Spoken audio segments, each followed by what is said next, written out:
All right, we've all seen them. Many of us love them, and we're either intrigued by them or we already have one. I'm talking about the moto style, the motorcycle style e-bikes, like the new Super 73 RRX, the Aerial Rider Grizzly, the Juiced Hyper Scrambler 2. Luna Cycle has a dual suspension banana. Mario e-bikes has one. On and on and on. So there are a lot of these bikes in the industry, and I'm going to kind of talk about the Super 73s, the Aerial Rider Grizzly, and the Juiced Hyper Scrambler as kind of, the standard bearers, if you will, in this case. So there's a new entrant in this space, and that's from Biktrix. They're coming out with the Moto, which has some pretty cool, unique styling. It has two sizes. The rest of those bikes I mentioned are all 20 by 4 inch tires. It has that, but it also has a 24 by 4 inch tire, so a little bit bigger. So let's talk about these bikes and where the Moto fits. They all have dual suspension, so we're not going to talk about that.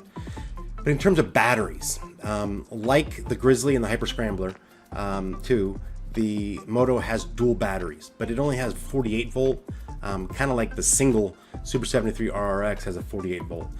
But the other two bikes have 52 volts, and that's kind of the standard.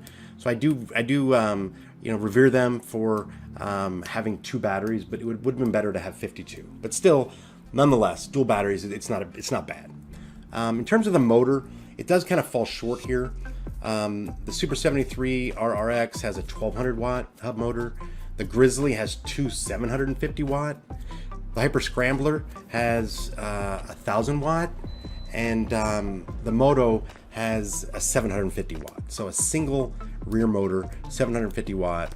Even if it peaks at 1200 or so, it's still just a little bit smaller than the other bikes. These bikes are kind of heavy and you need a big motor, so I'm a little dissatisfied that it kind of comes with just one single hub motor that's only 750 watt. In terms of brakes, the Moto does pretty well.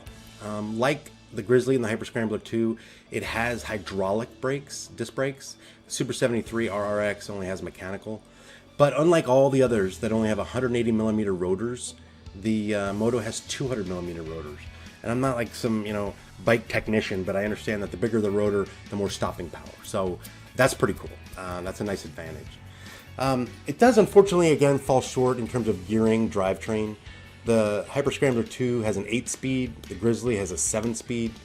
I own a Super 73R, and I've never been a fan of the single speed. I'm actually getting an 8-speed put on it.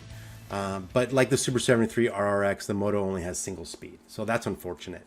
But all in all, it looks like a really cool bike. It comes in at a lower price point, $22.99 to start.